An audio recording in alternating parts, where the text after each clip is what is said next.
오늘 여러분과 함께 살펴보게 될 하나님의 열심이 빚어낸 사람, 하나님의 열심으로 빚어진 5번째 작품을 함께 나누겠습니다. 예수님의 12제자 가운데 우리 사도 마태, 제자 마태에 대해서 여러분과 함께 나누겠습니다.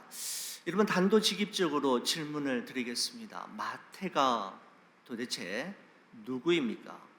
마태가 누구인가? 라고 하는 이 원론적인 질문에 대해 2가지 표현으로 여러분께 소개를 해드리면 마태를 잘 이해하실 수 있겠다라는 생각이 듭니다. 첫 번째는 이것이죠. 마태복음의 저자입니다. 여러분, 신약 성경을 처음 펼치셨을 때 가장 먼저 접하게 되는 성경이 바로 마태복음이지 않습니까?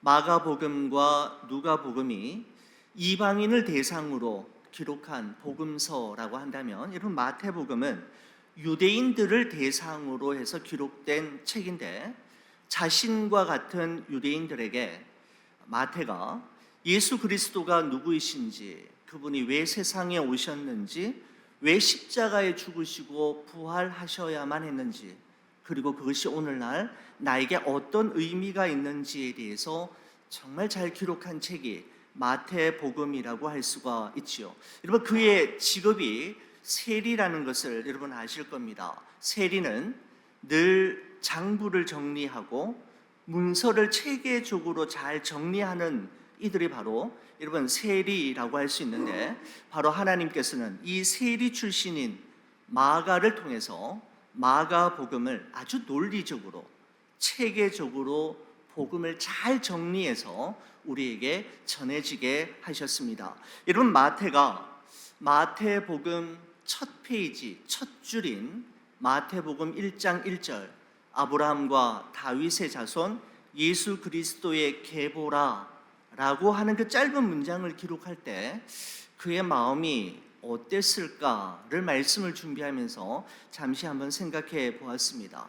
늘 돈을 계산하고 그 돈 숫자를 기록하던 펜으로 자신의 인생을 변화시킨 예수 그리스도의 행적을, 그 문장을 시작으로 해서 쭉 한자 한자 성령의 감동하심을 따라 기록해 내려갈 때, 마태복음을 쓰는 마태는 아마 내내 그의 눈에 눈시울이 뜨거웠을 것입니다. 나를 구원해 주신 예수 그리스도, 나로 하여금 복음서인 이 마태복음을 기록하게 하신 그 하나님에 대한 감격으로 그 마태복음의 모든 글자 하나하나를 그렇게 기록했을 거라 생각이 되니까 마태복음이 새롭게 우리에게 다가오는 것 같습니다. 이런 마태는 누구인가 라고 할 때 떠올릴 수 있는 2번째 단어는 앞서 말씀을 드린 대로 세리입니다. 여러분, 복음서에서 예수님의 12제자들을 소개할 때 마태를 제외한 다른 제자들은 대개 어떻게 소개하느냐 하면 누구누구의 아들이라고 하거나 별명이나 출신지를 함께 표기하면서 그 제자가 누구인지에 대해서 여러분 소개하는 경우가 많죠. 여러분, 예를 들어서 이런 겁니다. 세베대의 아들 야고보와 요한이라는 표현을 여러분 아실 겁니다. 알페오의 아들 야고보라고 하면서 세베대와 알페오는 야고보와 요한의 아버지, 작은 야고보인 또 야고보의 아버지라고 이렇게 표현하지요. 여러분, 그리고 또 표현할 때 이렇게 되어 있습니다. 특별히 세베대의 아들 야고보와 요한을 이야기할 때는 별명을 덧붙여서 설명하는 것을 볼 수 있습니다. 보아노게라고 하는 우레의 아들이라고 하는 별명을 넣어서 제자들을 소개하지요. 가나나인 시몬 또는 셀롯이라는 시몬이라고도 이야기하는데, 가나나인 또는 셀롯이라는 말은 열심당원을 이야기합니다. 출신이 어디인지를 기록하지요. 여러분, 가룟 유다 나사렛 예수라고 할 때 가룟과 나사렛이라는 것은 지역 이름이지 않습니까? 바로 지명을 들어서 그 사람이 어떤 사람이고 어떤 출신인지에 대해서 설명하는 것을 볼 수가 있습니다. 여러분, 그런데 유독 마태라고 하는 이름에는 직업이 소개되어 있다라는 것이죠. 누구누구의 아들이라는 표현도 또는 또한 뭐 어떤 별명이나 지역 이름이나 출신 이름이 아닌 직업 이름으로 그를 소개하고 있는 유일한 사람이 바로 마태라고 하는 사람입니다. 여러분 마태복음 10장 2절의 말씀에 보면 이런 말씀이 있습니다. 12사도의 이름은 이러하니 베드로라 하는 시몬을 비롯하여 라는 말로 시작해서 3절에 보면 이렇습니다. 빌립과 바돌로메, 도마와 세리 마테, 그리고 알페오의 아들 야고보와 다데오라고 하는 것을 이렇게 볼 수가 있는데, 특별히 마태를 소개할 때는 세리 또는 세관에 앉아 있는 뭐 이런 등등과 같이 같은 표현으로 함께 표현되고 있는 것을 볼 수가 있습니다. 여러분 왜 마태만 세리라고 하는 직업과 함께 그의 이름을 소개하고 있는 걸까요? 여러분 그것은 예수님 당시에 유대인들이 가지고 있었던 세리에 대한 생각과 깊은 연관을 가지고 있기 때문입니다. 여러분 당시 세리, 텍스 컬렉터는 여러분 잘 아시는 대로 로마 제국의 편에 서서 동족 이스라엘의 피를 빨아먹는 그야말로 암적인 존재요, 흡혈귀와 같은 존재가 바로 세리였습니다. 그야말로 경멸과 혐오의 대상이 바로 세리였던 것이죠. 여러분 어느 학자의 글에 의하면 로마의 번영은 피정복민으로부터 징수하는 세금 정책의 성공에서 비롯되었다라고 하는 글귀를 본 적이 있습니다. 로마가 왜 그토록 오랫동안 번영할 수 있었고 무너지지 않을 수 있었느냐의 비결에 대해서 많은 학자들이 세금 정책의 성공에서부터 가능했다라고 이야기하는 것이죠. 여러분 로마 제국은 재산세와 소득세뿐만 아니라 사람의 머리 수대로 거두는 인두세라는 것을 징수하였고, 마차나 수레의 바퀴 수에 따라 세금을 징수하는 바퀴세라는 것이 있었습니다. 여러분 그리고 우리 성지순례 갔다 오신 분들 여러분 아시겠습니다마는 공중 화장실 쓸 때마다 여러분 달러 지불하셨던 경험 여러분 갔다 오신 분들 있으실 겁니다. 아마 해외 여행하면은 그런 곳도 있을 거라고 생각이 되는데, 유료 공중 화장실을 만들어서 오줌세라고 하는 것까지도 징수했던 나라가 바로 로마였습니다. 로마가 그토록 오랜 세월 많은 나라들을 그렇게 번영스럽게 이렇게 다스릴 수 있었던 것은 세금 정책에 성공했기 때문이다라고 하는 그런 이야기가 있는 것이죠. 여러분 이처럼 온갖 명목의 세금 때문에 서민들의 삶은 이루 말할 수 없을 정도로 경제적인 고통을 느끼고 있었고, 동족의 고혈을 짜내는 일을 집행하는 세리는 그야말로 유대인들뿐만 아니라 그 당시에 많은 사람들로부터 경멸과 혐오의 대상이었으며, 죄인 중에 죄인들이 바로 세리라고 불려질 정도였습니다. 여러분 당시 유대인들이 세리들을 어떻게 생각했는가에 대한 제가 자료들을 좀 살펴보았더니 여러분 이런 내용들도 있더라고요. 세리들은 그 당시에 법정의 증인이 될 수 없었습니다. 아무도 그가 하는 말을 믿어주지 않았기 때문에 법정의 증인으로 출두할 자격이 그들에겐 주어지지 않았습니다. 이번 또한 세리가 제공하는 어떤 선물이나 음식은 절대로 받지 않았습니다. 왜냐하면 그들은 악하게 번 돈으로 그 음식이나 물건을 샀기 때문에 세리가 주는 어떤 선물, 음식은 절대로 받거나 먹지 않았다는 것이죠. 여러분 그리고 이런 기록도 있습니다. 세리들에게는 어떤 거짓말을 하고 피해를 주어도 유대 사회에서는 처벌받지 않는다라고 하는 규례까지 생길 정도이었습니다. 여러분 이 정도 되면 유대인들이 세리들을 어떻게 생각하고 있었는지 여러분 대충 짐작이 되지 않습니까? 여러분 이와 같은 시대적 배경과 또한 사회적 분위기 속에서 일어난 일을 오늘 이 본문의 말씀이 기록하고 있는데, 우리 본문의 말씀 속으로 한 걸음 더 들어가 보도록 하겠습니다. 자, 오늘 여러분 성경책 한번 보시겠습니까? 마태복음 9장 9절에 보시면 예수님과의 마태와의 첫 만남은 다음과 같은 말씀으로 시작이 됩니다. 예수께서 그곳을 떠나 지나가시다가 마태라 하는 사람이 세관에 앉아 있는 것을 보시고 이르시되 나를 따르라 하시니 일어나 따르니라 라고 말씀하고 있습니다. 자, 여러분 세관에 앉아 있는 마태가 나오는데, 여러분 마태가 자신이 기록한 마태복음에서는 자기 이름을 뭐라고 이야기하고 있느냐 하면 마태라고 이야기하고 있죠. 마태라 하는 사람이 세관에 앉아 있는 것을 보시고 이르시되 라고 하면서 마태복음의 저자인 마태는 자기 이름을 마태라고 기록하고 있습니다. 여러분, 그런데 마가복음과 누가복음에서는 마태라고 기록하고 있지 않고 레위라고 기록하고 있습니다. 자, 여러분 한번 말씀을 직접 한번 보시겠습니까? 마가복음 2장 14절의 말씀에 보시면 이렇게 되어 있죠. 또 지나가시다가 알페오의 아들 레위가 세관에 앉아 있는 것을 보시고 그에게 이르시되 나를 따르라 하시니 일어나 따르니라 라고 하면서, 마가는 마태복음의 저자인 마태를 마태라고 하지 않고 레위라고 표현하고 있다는 것이죠. 여러분 다른 복음서인 누가복음 5장 27절에도 보시면 이렇습니다. 그 후에 예수께서 나가사 레위라 하는 세리가 세관에 앉아 있는 것을 보시고 나를 따르라 하시니 라고 기록하고 있는 것을 보게 됩니다. 이런 마태와 레위는 동일한 인물임에 분명합니다.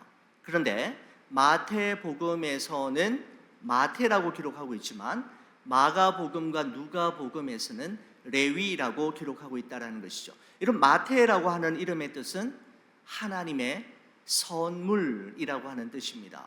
레위라고 하는 이름의 뜻은 연합이라고 하는 이름의 뜻을 가지고 있는데, 마태는 자신의 이름이 레위가 아닌 마태로 불려지기를 원했던 것 같습니다. 그러니까 성령의 감동하심을 따라 마태복음을 기록할 때 레위라고 쓰지 않고 마태라고 썼는데, 왜 그랬을까요? 왜 그랬는지에 대해서 여러분 여러 주석책이나 여러 자료들을 찾아보아도 사실 그 이유에 대해서는 찾아볼 수 없었습니다. 그냥 제 추측으로 제가 묵상하면서 든 생각은 이것이죠. 마태, 하나님의 선물이라는 뜻처럼 예수 그리스도를 만난 이후에 자신의 삶은 하나님의 선물과도 같았던 삶이었고 보너스와 같은 삶, 덤으로 사는 인생이었음을 자신이 인지하고 있을 뿐만 아니라 사람들에게 그렇게 말해주고 싶었던 것이죠. 여러분과 저의 삶도 여러분 과연 그러하지 않습니까? 당연한 삶이 아니라 하나님의 선물로 주어진 삶이라는 것을 우리 모두는 인정하고 있지 않습니까? 우리 지난 주일에 코리 텐붐 여사가 말했던 그 말이 생각이 납니다. 우리의 삶은 하나님이 수놓으시는 한 폭의 자수와 같습니다 라고 하는 고백처럼, 여러분과 저희 인생 배후에도 도무지 이해가 되지 않는 사건들과 사연들, 도무지 풀 수 없는 문제들이 존재하지만 하나님께서는 그 모든 사건과 사연들, 문제들을 낭비하지 않으시고 오늘 여러분과 저의 인생을, 그리고 저의 목회를 한 땀 한 땀 아름답게 수놓아 가고 계신다라는 사실을 기억한다면, 우리의 삶은 보너스요 덤으로 주어진 인생이며 하나님의 선물이라는 사실을 기억한다면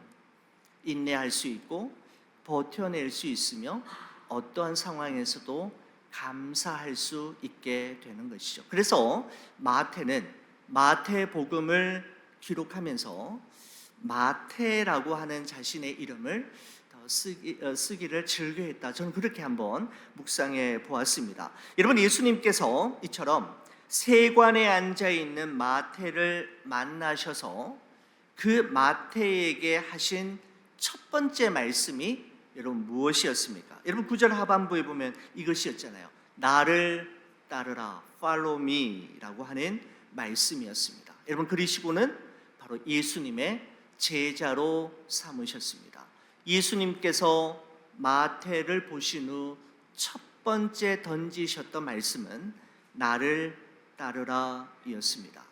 여러분 당시에 예수님의 제자라면 어떤 사람이어야 했을까요? 아니, 이 사람들이 앞으로 감당해야 할 일들이 어떤 일인가를 우리가 생각한다면 이 사람들은 어떤 사람이어야 했는지에 대해서 한번 생각해 볼 수가 있습니다. 여러분, 예수님의 제자들은 이제 머지않아서 이 땅 위에 세워질 첫 번째 교회인 초대 예루살렘 교회를 목회하고 그 연약한 성도들을 이끌어갈, 그리고 영적으로 목양해야 할 아주 중요한 역할을 감당해야 할 사람들이 바로 예수님의 제자들이지 않습니까? 또한 예수님의 지상 명령인 예루살렘과 온 유대와 사마리아와 땅끝까지 이르러 그리스도의 복음을 전하고 증인의 삶을 살아야 할 사람들이 바로 예수님의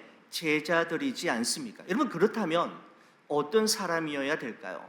말씀과 기도로 준비되어 있는 사람, 정말 카리스마가 있고 영적 리더십이 있으며 언변이 좋은 데다가 이왕이면 외모도 아주 준수하고 나아가서는 주위 사람들에게 좋은 이밸류에이션을 받고 있는, 인정과 존경을 받는 사람들이 예수님의 제자가 되어야 초대 예루살렘 교회가 그래도 될 것 같고 복음의 증인된 삶을 살 수 있지 않겠습니까? 여러분 그런데 유대인들이 그토록 혐오하고 경멸하는 세리 출신 마태와 같은 사람이 예수님의 제자 그룹 안으로 들어오게 된다면 여러분 예수님과 제자들의 품격이 여러분 어떻게 되겠습니까? 저 세리가 예수님의 제자래 어느 누가 예수님과 예수님의 제자들이 행하는 일들에 대한 신뢰감을 가지고 그 일을 따르겠습니까? 여러분 그런데 예수님께서는 그러시지 않았다라는 것이죠.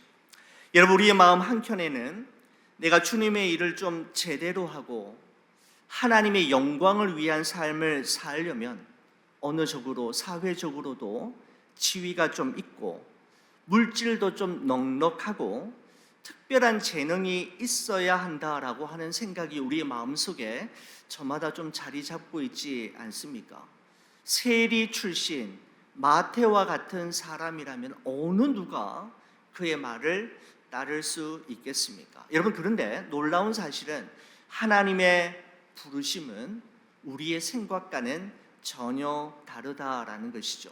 고린도전서 1장 26절에서 29절의 말씀에 보면 이런 말씀이 있습니다. 저는 이 말씀을 참 좋아하고 또 위로가 되고 격려가 되는 말씀인데요. 한번 보십시오. 이렇습니다. 형제들아 너희를 부르심을 보라.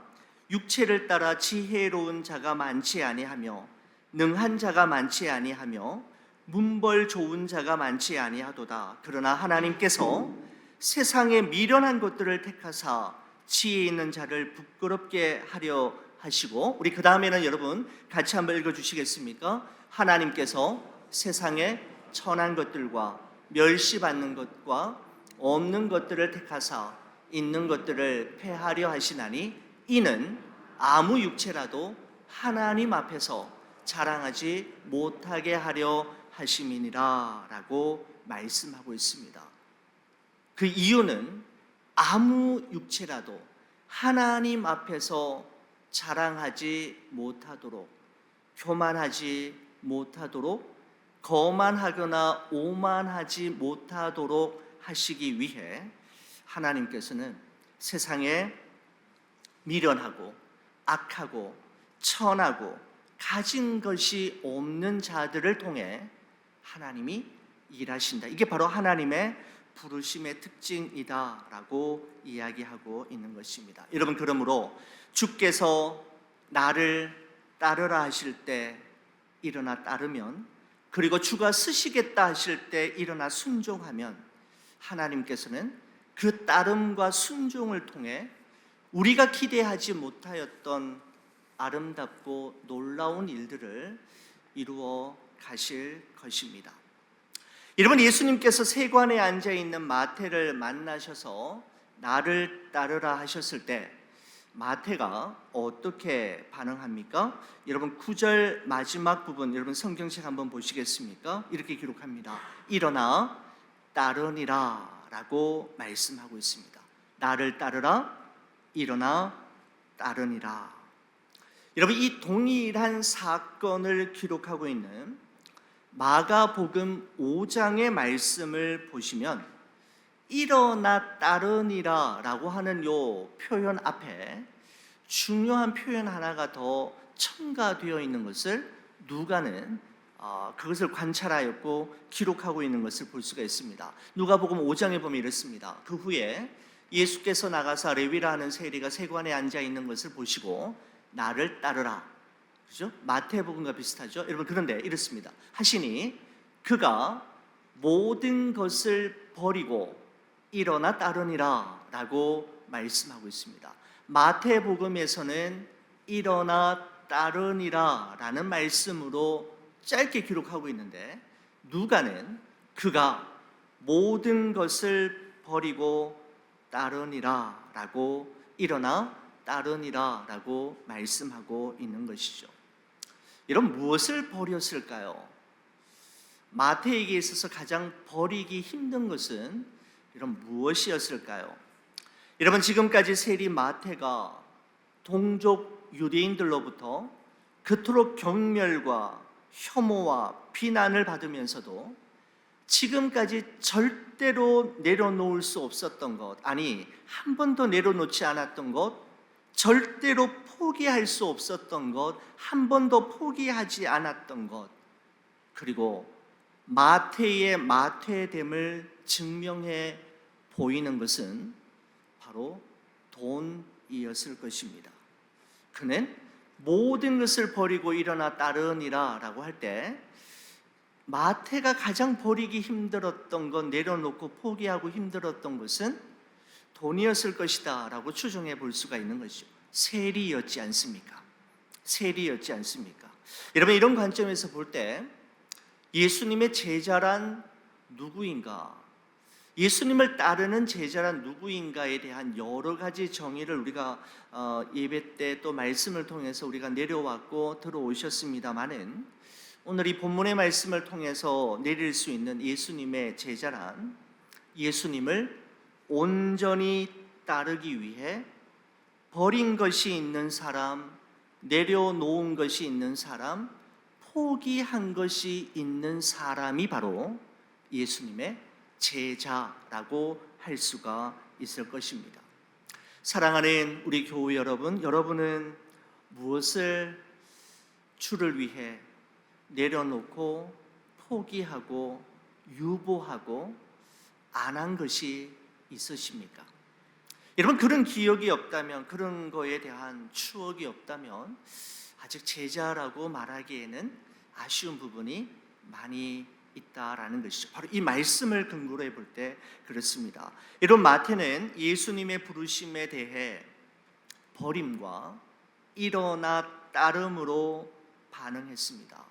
마태는 부르심 때문에 버릴 수 있었고 버릴 수 있었기 때문에 그는 예수님을 온전히 일어나 따를 수 있었던 것이죠. 사랑하는 우리 교회 여러분, 우리 주님이 여러분과 저를 무슨 일을 위해 부르실 때 반응하실 수 있기를 바랍니다. 주가 쓰시겠다 하실 때 아낌없이, 그리고 계산하지 말고 한번 순종해 보시기 바랍니다. 우리 주님께서는 여러분과 저의 반응과 그 순종을 통해 아름다운 간증이 여러분의 삶 속에 남게 하실 것입니다. 바로 마태의 삶, 그의 행적을 통해 발견할 수 있는 소중한 메시지이지요. 여러분, 이처럼 전혀 예상치 못했던 예수님의 부르심에 반응함으로 제자의 길을 드디어 걷게 된 이 마태는 그 이후에 자신에게 있었던 한 에피소드를 우리에게 전하면서 오늘 이 마태복음 9장의 이야기를 이어가고 있는데 이런 것이죠. 지난날의 그 부끄러웠던 삶을 청산하고 이제 나는 예수님의 제자가 되었다라고 하는 이 감격, 이 감사가 얼마나 컸던지 이 마태는 예수님과 예수님의 제자들을 자신의 집에 초대했다라고 오늘 본문에 기록하고 있습니다. 여러분, 그러면서 그 자리에는 예수님과 제자들만이 있었던 것이 아니라 많은 세리들과 죄인들도 함께 했다라고 이야기하고 있습니다. 부정한 세리들과 죄인들과 함께 식사하는 예수님의 모습을 본 바리새인들이 제자들에게 이런 말로 시비를 걸기 시작합니다. 11절 말씀 한번 보시겠습니까? 바리새인들이 보고 그의 제자들에게 이르되 너희가 어찌하여 너희 선생은 세리와 죄인들과 함께 잡수시느냐? 이에 대한 예수님의 대답이 12절에 나오죠. 계속 보시겠습니다. 예수께서 들으시고 이르시되 건강한 자에게는 의사가 쓸데없고 병든 자에게라야 쓸데있느니라 라고 하시면서 13절에 너희는 가서 내가 긍휼을 원하고 제사를 원하지 아니하노라 하신 뜻이 무엇인지 배우라. 나는 의인을 부르러 온 것이 아니요 죄인을 부르러 왔노라 하시니라 라고 말씀하시는 것을 볼 수가 있습니다. 여러분, 참 유명한 말씀이 이와 같은 상황 속에서 나타나게 된 것이죠. 건강한 자에게는 의사가 쓸데없고 병든 자에게라야 쓸데있느니라. 나는 의인을 부르러 온 것이 아니요 죄인을 부르러 왔노라 라고 하는 이 말씀은 바로 이와 같은 상황에서 예수님의 입에서 나오신 말씀입니다. 여러분, 예수님께서는 자기 자신을 의사에 비유하시면서 여러분, 의사는 건강한 사람이 아니라 병든 자를 위해서 존재하는 것처럼 예수님은 자기 자신을 의인이라고 생각하는 자가 아니라 자기 자신이 하나님 앞에 죄인이라는 사실을 인정하는 자를 위해 필요하고 그를 구원하시기 위해 이 땅에 오셨다라고 하는 아주 복음의 중요한 내용, 그가 이 땅에 오신 이유에 대해서 설명하셨던 것이죠. 바로 바리새인이 나오고 이제 마태가 세리였지 않습니까? 바리새인과 세리, 마태 세리를 이렇게 함께 나란히 생각하면서 누가복음 18장에 나오는 바리새인과 세리의 기도가 생각이 났습니다. 아마 이 부분을 마태도 기억하지 않았을까 싶어요. 여러분, 바리새인이 이렇게 기도하는 것을 우리는 알고 있습니다. 바리새인은 서서 따로 기도하여 이르되 하나님이여, 나는 다른 사람들 곧 토색, 불이 간음하는 자들과 같지 아니하고 이 세리와도 같지 아니함을 감사하나이다.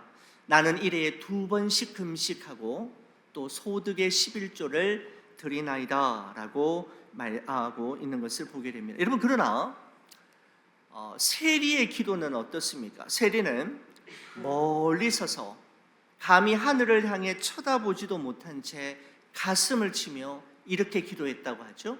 하나님이여, 불쌍히 여기소서, 나는 죄인이로소이다 라고 고백하고 있는 것을 볼 수가 있습니다. 여러분, 어떻습니까? 기도의 내용만 보면 바리새인은 의인이고 세리는 죄인이지만 예수님의 관점은 다르셨습니다. 예수님 보시기에 바리새인은 자기 자신을 의인이라고 생각하는 죄인이요, 세리는 자기 자신이 죄인임을 인정하는 죄인이었습니다. 자, 여러분, 이 세상에는 의인이 존재하지 않고 다만 두 부류의 죄인들만이 존재합니다. 여러분, 그래서 로마서 3장 10절이죠. 의인은 없나니 하나도 없다라고 사도 바울이 이야기했지 않습니까? 이 세상에는 의인이 없습니다. 죄인들 뿐인데 두 부류의 죄인들이 있다라는 것이죠. 여러분, 이렇게 정리해 보았습니다. 자기 자신을 의인이라고 생각하는 죄인과 자기 자신이 죄인임을 인정하는 죄인이 있을 뿐이지요. 의인은 없습니다. 우리 모두가 죄인입니다. 자기 자신이 의인이라고 착각하는 죄인과 자기 자신이 죄인임을 인정하는 죄인이 이 세상에 존재할 뿐입니다. 여러분, 그렇다면 죄인이 이제 공통 분모이지 않습니까? 죄인은 어떤 사람입니까? 오늘 본문 12절에 보면 예수님께서는 병든 자라고 말씀하고 있습니다. 하나님, 저는 죄인입니다 라고 하는 말은 다른 말로 하면 주님, 저는 병든 자입니다 라는 고백과 같은 의미입니다. 내 스스로의 힘과 노력으로는 나의 병을 치료하고 낫게 할 수 없음을 알기에 의사의 도움이 반드시 필요한 것처럼 나의 힘과 노력, 나의 선행과 공로로는 나의 죄를 깨끗하게 할 수 없으며 구원받을 수 없고 하나님이 원하시는 삶, 그리스도인다운 삶을 살아갈 수 없음을 알기에 구원자 되시며 우리의 참 의사 되시는 예수 그리스도의 도움을 필요로 하며 그 도움을 간절히 원하는 자, 그가 바로 그리스도인이라고 할 수가 있는 것이죠. 여러분, 그래서 오늘 예수님께서 말씀하신 대로 건강한 자에게는 의사가 쓸데없고 병든 자에게라야 쓸데있느니라. 나는 의인을 부르러 온 것이 아니라 죄인을 부르러 왔노라 라고 하는 말씀의 의미가 바로 이 말씀의 의미입니다. 이런 마태는 예수님께서 바리새인에게 하신 이 말씀이 바로 자신에게 하신 말씀임을 기억하고 내가 병든 자이며 내가 죄인임을 인정함으로 예수님의 부르심에 따라 순종하여 제자의 길을 걷게 되었고 제자의 삶을 살게 되었으며 결국 그는 예수 그리스도의 복음을 위해 순교의 자리에까지 이르게 됩니다. 여러분, 교회의 전승에 따르면 그는 예루살렘에 주로 머무르면서 유대인들에게 복음을 전하고 마태복음으로 복음을 전하였지만 인생 말년에는 에티오피아에까지 가서 복음을 전하다가 칼에 찔려 창에 찔려 순교했노라고 교회의 전승이 우리에게 전해주고 있습니다. 여러분, 이탈리아의 화가인 카라바지오라고 하는 화가가 이런 그림을 그렸습니다. 제목이 성 마태의 순교라고 하는 카라바지오의 작품을 말씀을 보면서 한번 이렇게 서치를 했더니 이렇게 발견할 수 있었습니다. 여러분, 중간에 칼로 찌르려고 하는 마태가 순교당하기 전에 주변 상황을 이 카라바지오라고 하는 이 사람이 상상력을 동원해서 이와 같이 그림을 그린 것을 보게 됩니다. 많은 사람들이 경악을 금치 못하고 많은 사람들이 보는 눈앞에서 마태가 순교를 당하는데, 여러분, 제가 저기 조그마한 동그라미 하나 했는데 여러분 보이십니까? 여러분, 저 얼굴이 누구냐면 카라바지오라고 하는 화가라고 이야기합니다. 자신이 그림을 그리면서 거기에 자기의 얼굴을 그려 넣었고 자기도 마태가 순교했던 것처럼 주의 복음을 위해 순교의 길을 걷겠노라. 그리고 순교의 증인으로 자신의 얼굴을 그렇게 그려 넣었다라고 하는 것을 볼 수가 있습니다. 그래, 오늘 우리 여러분과 함께 우리 마태에 대해서 우리가 함께 살펴보았습니다. 몇 가지 정의를 내린다면 여러분, 중요한 내용은 이와 같습니다. 예수님의 제자라는 것은, 제자란 예수님을 온전히 신뢰하고 따르기 위해 버린 것이 있는 사람, 내려놓은 것이 있는 사람, 포기한 것이 있는 사람을 의미합니다. 마태는 부르심 때문에 내려놓을 수 있었고 내려놓고 신뢰함으로 맡길 수 있었기에 예수 그리스도의 제자로 끝까지 그의 삶을 자신의 주어진 삶을 살아냈으며 마침내 복음을 위해 순교의 자리에까지 이르를 수 있었습니다. 병든 자, 아픈 자에게 의사가 필요하듯이 내 자신이 하나님 앞에 부끄럽기 짝이 없는 죄인임을 인정하고 고백할 때 우리는 예수 그리스도의 은혜와 은총으로 새로운 삶을 시작할 수가 있게 되는 것이죠.